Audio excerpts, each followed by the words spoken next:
Today we have got lots of exciting news to talk about. Princess has just announced their largest European season ever. I'm going to tell you about it and why it matters to you. We're going to be talking a little bit about Alaska, what luxury looks like in Alaska, some things to keep in mind, and maybe what you should be thinking about what cruise line you're going to choose to go to Alaska on. We've got some updates on the Carnival Firenze and what's going on in Mallorca. So let's go ahead and get started.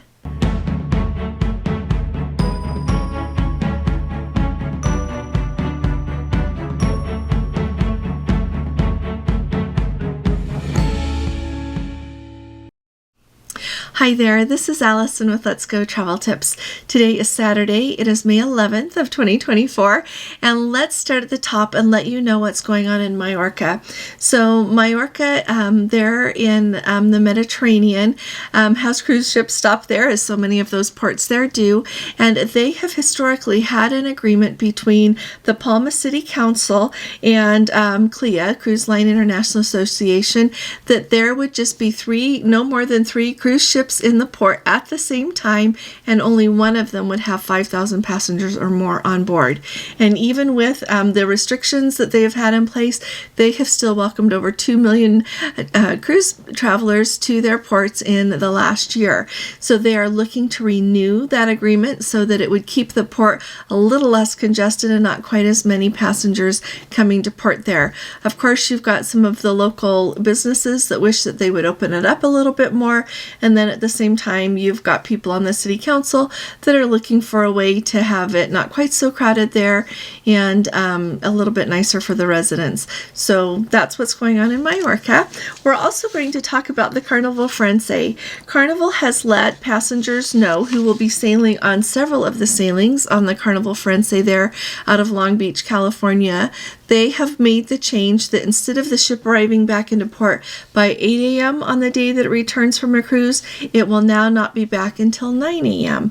And so this might really impact the ability of passengers on board to be able to make it to the airport for some of the flights that they've got booked.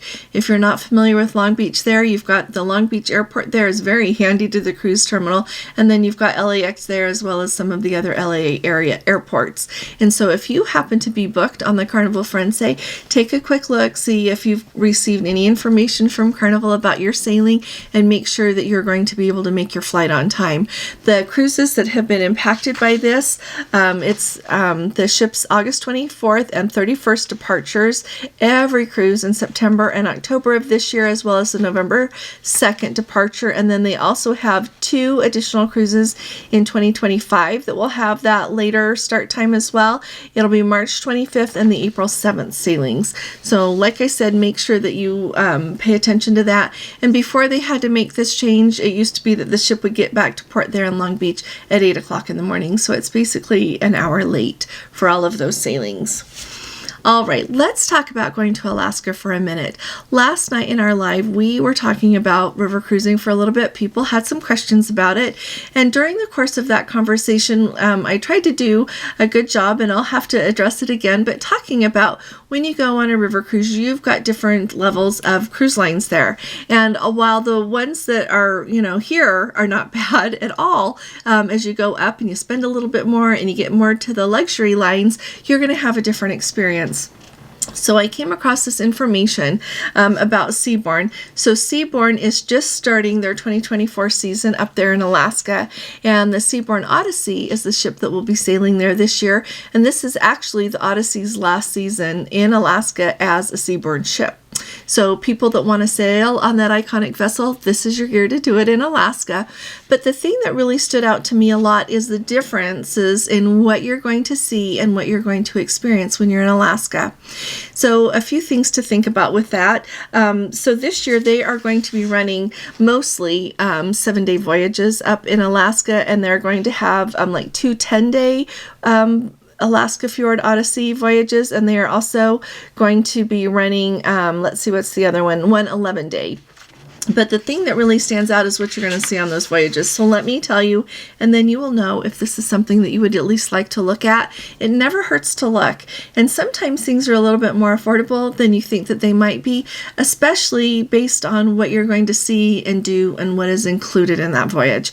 So on the 7-day itineraries, which, like I said, that's what they're going to run the most of during this year, they are going to be seeing the Seymour Narrows, the Sticking Strait, Snow Pass, Bem Canal.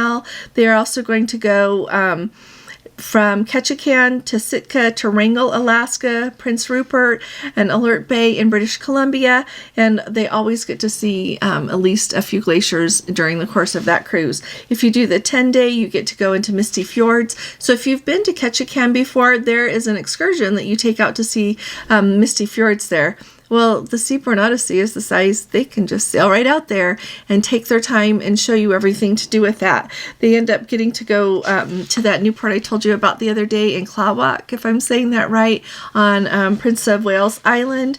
Then they also go, of course, see some glaciers while they're at it. And then on that 11-day cruise, you get to actually go visit an island in the Tongass National Forest. You get to go to the Sticking River, the Shakes Glacier, the Annan Creek Bear Observatory, and that is actually where the largest pink salmon run in the Inside Passage takes place. So you see Alaska even more when you go on one of these kinds of voyages because the ships are so much smaller. They can get into all of these places. So I wanted to let you know about this because if you have been to Alaska before, you might want to take a look at this. I feel like I should take a look at it because we have been so many times before. It would really open Alaska up for us a little bit more and let you know that that's out there. Okay, here's the exciting news as well for today. We have been talking a lot about that Eclipse cruise that Princess is going to run on the Sky Princess sailing on August 8th. But let me tell you, that is just a little part of a huge cruise season that Princess has planned for 2026 in Europe. For the first time, they're going to have 5 ships there. So they're going to have the Sun Princess, the Sapphire Princess, the Sky Princess, the Majestic Princess, and the Enchanted Princess. And they are all going to be sailing different itineraries. So during the course of the 2026 season, they are going to run, they're going to leave from 8 different ports. They're going to visit 101 different cruise destinations. So it's not like they're just running the same cruise over and over again with just a few ports every time. 101 different cruise destinations. They're going to have, out of all of the cruises that are offered, it is going to include 97 UNESCO World Heritage Sites that you could see, 22 late nights or overnights in ports. They've got 59 different unique cruise itineraries. So let me tell you about that and the cruise tours, because the cruise tours are amazing in 2026. They've got the ones that we have come to expect before, and there's what I'm going to tell you about that I'm going to take a closer look at for Gordon and I. A really important thing to think about, and this applies to all the cruise lines, look at all of the itineraries. Think about all of the places that you want to go to visit, okay? Because when you read through a bunch of itineraries, then you can start to get a feel for what is offered and see some of these itineraries, they just run one time. And they have some that are large enough that they include like Northern Europe and, think of the Baltics, think of some of Norway, and then some of the Mediterranean all in one cruise. So really you can kind of tailor the trip that you want and pick out of some of these amazing itineraries that they've got. And like I've said, other cruise lines go to Europe too. So look for what it is that you're looking for. Look for the price point that you want. I do have one thing I want to say though, and I will say the Baltics are back, and the Baltics are back in a big way for several cruise lines. When the war in Ukraine started, we saw those come off an awful lot because they had the destination there of St. Petersburg, Russia. I feel so blessed that we got to go there while we were still able to go see St. Petersburg. But when that had to come off and cruise passengers could not go there, they ended up canceling a bunch of those itineraries. But for 2026, they are back, and they are back back with more ports than ever. So really what you have to do is look at the map and see what it is that you want to see, and then figure out how you're going to get there. So let me tell you this. Well, let me tell you about the cruises first, and then I'm going to tell you about this cruise tour. So first of all, there's a couple of ways to approach these itineraries for 2026 in Europe. You're going to either maybe want to look at what ship you want to sail on, and my way of doing it is to look at where I want to go. And so let me tell you what I said. Gordon and I decided about that cruise, the Eclipse cruise itinerary. We nailed it. That eclipse has got to be taking place on the west side of Spain, up there at the top, right close to where that point of totality is. So kudos to Princess for that. But anyway, let me tell you, so for the Sun Princess, they are going to be running Grand Mediterranean Adventures. They're going to do 7-day cruises, 14-day cruises, and 21-day cruises. The really cool thing about that is that on the Sun Princess, if you sign up for a 14 or 21-day cruise, you're not going to be repeating ports. And that's really unique, because a lot of times if you sign up for a 14-day cruise or a 21-day cruise, then it kind of circles back around and hits some of the same ports again. So they are not going to be doing that. For their 7-night voyages, they're going to be sailing round trip from Athens, which I love Athens, to Barcelona, Santorini, Kotor, Montenegro, Corfu, and Messina in Sicily. They actually say Kotor in Montenegro. So I am really hopeful that this does not get replaced by Bar. I think this far out, if you want to replace it, put it on the itinerary. So I'm really hopeful that's going to go there. I've received several questions from people wondering if the sail in to Kotor is too small for the Sun Princess. Absolutely not. It is not. It is a really big area to sail through. So it's not the size of the ship. I don't know why they have changed all of those port calls. And then when you look at the Sky Princess is the ship that's going to be running the Eclipse cruise. Like I told you, this is its 6th season of home porting in Southampton. So it's got that down. It's going to run some of the things that I think is cool about what the Sky Princess is going to do. It's going to be running that 28-night Northern European and Mediterranean sailing round trip from Southampton. And so, and it goes September 12th to 2026, if you want to know when that is. But it goes in ports that go clear up from Norway over to, and then down to like Stockholm. It includes like Copenhagen and over to Warnemünde, which is where you take the train into Berlin if you want to do that. It's a beautiful ride. It's a lovely day. And then you end up getting to go to the port there of Zeebrugge for Belgium. You can go into Bruges from there, as well as Brussels. You see some ports in Spain, and it's going to be a fabulous cruise. The Enchanted Princess, which is we're used to having over in Fort Lauderdale, she is going to be sailing 7-night Mediterranean and Adriatic voyages. So that is going to include like Dubrovnik, Croatia. And let me tell you, Croatia is coming. Croatia is up and coming in a big way, and I am really looking forward to seeing Croatia have a bigger role in Mediterranean cruises, I think, as we roll forward in time. And then we've got the Majestic Princess. She's going to be doing several of the Northern European voyages, as well as like your British Isles voyages. So there are so many options. I just am really excited about it and excited to tell you about it. And finally, we've got the Sapphire Princess. So the Sapphire Princess is doing something different. She is going to start out sailing round trip from Barcelona for March and April of 2026. And then she is going to move over to be home ported in Copenhagen, which is a really big deal. And so from Copenhagen, she is going to be sailing some of those cruises that go into the Baltics. They visit some of the ports are like Skagen, Oslo, Gdynia, if I'm saying that right, Klaipėda, which is in Lithuania, Riga, Tallinn, Estonia, Helsinki, Nyköping, the port for Stockholm there, and Visby, Sweden as well. So a lot of really cool ports that she's going to be visiting. Now, in association with her sailing from Copenhagen, Princess is offering this cruise tour, and it is called Imperial Treasures. So here's what you're going to do. You will be flying into Budapest, Hungary, and you start off there, and then you've got morning tours of like Budapest, Vienna, Prague, Berlin. So depending on what you're doing, you're going to be going to that doesn't make sense.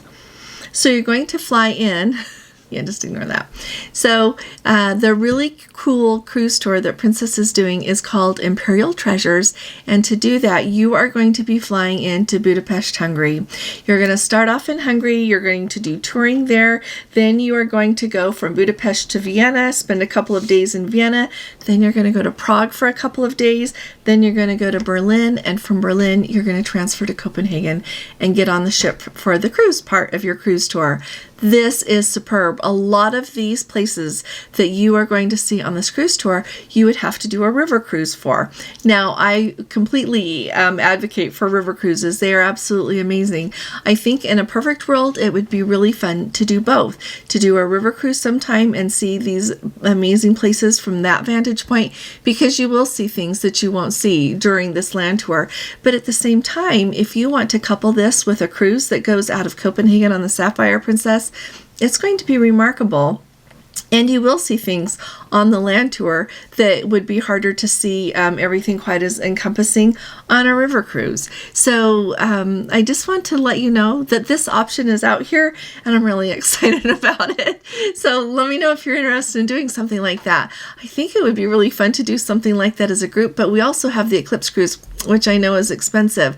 But I have had the thought that, you're paying that airfare, and that is my segue into talking about what is going on with how expensive it is to get to Europe right now. I am really excited that Princess has announced their largest season ever in Europe, because demand does stay really strong for travel in Europe.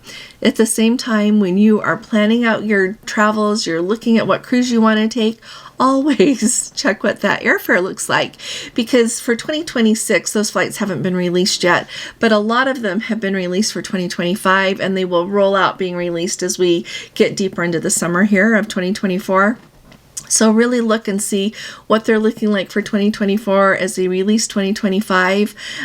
Pay attention to what the flights are so that you're planning on spending so much money to get over there, which really makes it stand out to me that maybe when you get to go, you'll want to do 2 cruises, or choose a longer cruise, or do a cruise tour so that you see more during the time you're doing. Or you could do a river cruise and an ocean cruise while you're there. You could do a river cruise and a land tour, or do like an ocean cruise and a land tour. There are so many options.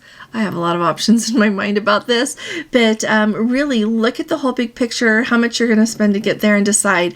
Now, a really interesting thing I thought was in the information that Princess released about these 2026 European cruises. They did say book early because the prices will be the best right when they're released. And I'm taking that with a grain of salt. This is my approach to booking cruises that you go on. If you are someone that is happy with any cabin, if you're happy with any cruise, you don't need to plan too far out, you're very flexible, then yeah, you can wait for drop and go rates if they happen to have them on a cruise that you want, or see if prices fall. But if you're someone like I am, who I want to know where I'm going, when I'm going, and I don't want an interior, or I don't want an ocean, like you have to think of what it is that you want to have when you're on the ship. And so book accordingly. Now, if I were looking at going on this cruise tour, I would book it soon. And then if the rates go down, refare it. But if they don't go down, then I am assured of getting on that trip and having the kind of cabin that I want and the experience that I'm looking for, because we have to plan in advance when we go. So kind of put all of that in your mind and think about it when you're deciding when you're going to book your cruise, because truly it depends on demand for a cruise or a cruise tour, what the pricing is going to do. If it is selling great, the price isn't going to go down. And if they end up having a lot of availability on the cruise tour or on the ship, the prices are going to go down. I historically don't see a lot of shifting in the prices on a cruise tour, because there is a lot of demand for cruise tours. They are very popular, and people really enjoy them. Princess Cruise Tours are known to be very good. I have never sent someone on a Princess Cruise Tour and they have not enjoyed it. They all really have enjoyed it. So let me know if you're thinking of doing a cruise tour, if you're thinking of going to Europe in 2026 on Princess or on any other cruise line. It's always really fun to hear what everybody's thinking of doing. And if you're not going to Europe in 2026, that is okay. Tell us what you're thinking of doing.